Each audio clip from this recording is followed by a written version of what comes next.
Et de ce 20h, je vous le rappelle, le ministre délégué chargé de l'action humanitaire, de la solidarité des réfugiés et des déplacés, Oumar Diarra. Monsieur le ministre, bonsoir. Déjà, dites-nous, c'est quoi la solidarité au Mali? Tout d'abord, nous rendons grâce à Allah Tout-Puissant qui nous a permis de se retrouver devant nos compatriotes, devant le peuple malien aujourd'hui, en ce mois d'octobre, mois de la solidarité, de lutte contre l'exclusion. Vous savez, la solidarité est une valeur cardinale du Mali et c'est un pays d'hospitalité, de solidarité légendaire.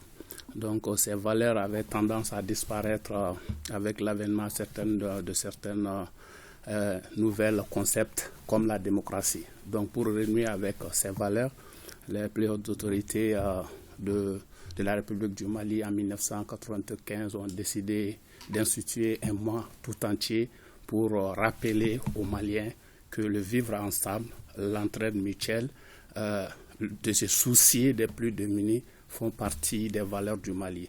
Donc d'où l'institutionnalisation de ce mois comme mois de la solidarité et de lutte contre l'exclusion. Alors, est-ce qu'on peut dire aujourd'hui que les Maliens sont solidaires? D'une manière générale, en tant que ministre en charge de l'action humanitaire, de la solidarité des réfugiés et des déplacés, le premier constat que j'ai fait cette année, malgré le contexte particulier lié à l'insécurité, à la pandémie à coronavirus et le dérèglement climatique, nous avons constaté à travers le pays, que ce soit au niveau des institutions, au niveau des régions et des partis politiques, de la société civile, les associations à but humanitaire ou autres partenaires, partout un peu à travers le Mali, les gens ont vraiment compris la politique définie par l'État dans ce sens. Donc à travers les multiples assistances aux personnes vulnérables, que ce soit les personnes déplacées internes, ou autres couches défavorisées. Donc en somme, nous avons vu depuis le lancement du mois par le président de la transition, son Excellence le colonel Assimi Goïta, en rendant visite à la doyenne d'âge de Bamako le 10 octobre, les autres activités du mois ont suivi. Donc en un mot, l'esprit a été compris par les Maliens. On l'observe à travers les activités menées par les différentes couches sociopolitiques. Tout à fait. Mais monsieur le ministre, dites-nous, est-ce que la solidarité doit être cloisonnée dans un mois? Est-ce qu'on doit dire pendant un mois, soyons solidaires? Est-ce que ça ne doit pas être au quotidien, cette solidarité? Oui, en fait, c'est ce que je disais. Si vous avez remarqué un peu, nous avons travaillé à mettre 4 semaines thématiques. Et chacun de ces thèmes, c'est à titre de rappel et d'indication pour nos compatriotes. La première semaine, qui est la semaine des personnes âgées, le président de la transition, après sa visite, le message qui est derrière cette visite, c'est quoi? Normalement, l'État, tout le monde doit converger vers l'État. Le président, il est le père de la nation. Mais en se déplaçant pour rendre visite à la doyenne d'âge, il a laissé entendre un message fort à l'endroit de toute la population malienne, que les personnes âgées qui sont dans nos campagnes, dans nos villes, dans nos maisons, nous devrons continuer à prendre soin d'elles. Il ne faut pas qu'elles se sentent marginalisées, isolées. Donc il y a la deuxième semaine qui est la semaine de la femme et de l'enfant, où nous développons bien sûr des activités permettant à la population que certes la vie c'est autour de nos mamans, autour de nos enfants. Et nous devrons travailler à leur autonomisation, à une meilleure prise en charge sur le plan éducatif, santé et autres. La troisième semaine qui est la semaine des personnes vivant avec handicap, comme aime le dire le Premier ministre Dr Choguel Kokala Maïga, ce sont des Maliens à part entière et non des Maliens à part. Donc, et la quatrième semaine qui est la semaine de la jeunesse et de l'entrepreneuriat. En somme, l'idée générale c'est quoi? C'est pour dire aux Maliens que la solidarité fait partie de nos valeurs. Nous devrons la pratiquer au quotidien, du 1er janvier au 31 décembre, pendant toute l'année. Aujourd'hui, nous avons, compte tenu du caractère d'instabilité dans notre pays, nous avons à peu près 1,9 million de nos compatriotes qui vivent dans la précarité, qui ont besoin d'être assistés. Donc nous devrons travailler au quotidien comment améliorer leurs conditions de vie sur tous les plans. Alors, si on résume toutes les activités qui se sont menées durant ce mois, qui n'est pas terminé encore, quel bilan faites-vous à mi-parcours, Monsieur le ministre?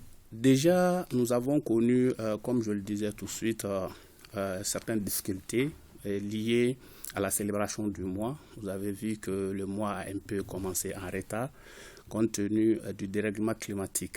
Nous avons eu beaucoup de zones inondées cette année. Du coup, au niveau du département, les ressources prévisionnelles pour non seulement la prise en charge des populations déplacées a presque triplé compte tenu des zones inondées. Donc, du coup, la mobilisation a fait un peu de retard. Mais qu'à cela ne tienne, le département a été fortement appuyé par les œuvres sociales du président de la transition. Donc, un peu à travers le pays, dans toutes les capitales régionales, le président, non seulement à l'endroit de la couche vulnérable, il a procédé à des distributions de vivres et de non-vivres, mais également il a doté beaucoup de nos centres de santé en ambulance et autres matériels médicaux. Donc, du coup, l'idée générale, aujourd'hui, je peux dire que nous avons un bilan plus que satisfaisant. Parce que déjà, nos compatriotes ont épousé l'idée, ont compris qu'est-ce que les autorités veulent à travers ce mois d'octobre. Donc, compte tenu de ces activités, je peux dire oui. Aujourd'hui, le bilan est un peu satisfaisant, mais le mois sera un peu glissé jusqu'à mi-novembre, où nous comptons procéder à la clôture du mois par une activité, Inch'Allah, qui sera soit présidée par le président ou le premier ministre de la transition, Inch'Allah. Okay. Sur les images, nous avons vu le président chez la doyenne d'âge de Bamako. Vous aussi, vous étiez chez la doyenne d'âge de la commune 2, à Missira. Elle s'appelle Djakité Nyakoro Sissoko. Elle a plus de 100 ans. Elle a formulé des bénédictions pour la patrie mère aujourd'hui à la croisée des chemins. Boubacar Kanouté était sur place. Regardons. Domiciliée à Mistra, celle qui reçoit la visite du ministre s'appelle Djakité Nyakoro Sissoko, native de Maïna, âgée de 100 ans. Elle jouit de toutes ses facultés, mère de 11 enfants et a 45 petits-fils. Cette visite entre dans le cadre du mois de la solidarité et de la lutte contre l'exclusion. Le ministre Oumarou Diarra n'est pas venu les mains vides, car il a remis à son hôte une enveloppe symbolique et autres cadeaux. Cette vertu léguée par nos aïeux est un pan de notre culture à conserver jalousement. Un sentiment de fierté d'appartenir à cette grande famille et d'être malienne. Vraiment, parce que je pense que de tels événements, la solidarité, c'est ça, c'est ce qu'on connaît au niveau du Mali. C'est ce que nous, nos parents nous ont appris et je vois que c'est une continuité au niveau du gouvernement. Donc, un grand merci au ministre qui a pris de son temps pour venir rendre visite à ma grand-mère. Elle a prié pour la stabilité du Mali.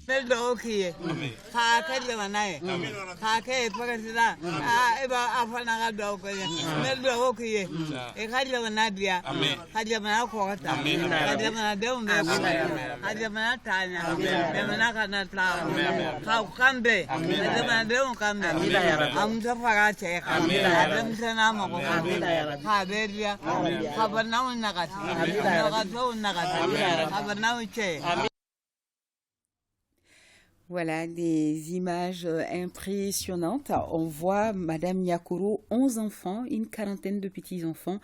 Monsieur le ministre, la solidarité, c'est pas aller donner quelque chose aussi, c'est donner de son temps également. C'est ce que la petite fille de Nyakoro vient de nous dire.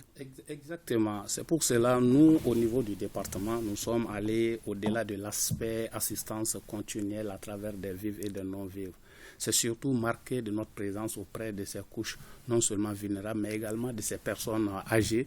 Surtout dans le contexte d'insécurité aujourd'hui du Mali, nous nous sommes dit qu'il est impératif, plus que impératif, que nous travaillons beaucoup plus au relèvement de résilience de nos compatriotes à travers des activités génératrices de revenus, que nous inscrivons dans nos perspectives, que ce soit au niveau de l'État, que ce soit les partenaires de l'État, que ce soit d'autres acteurs intervenant dans le domaine humanitaire, que chacun s'implique à travailler. Parce qu'aujourd'hui, nous avons notre armée qui est engagée sur le front.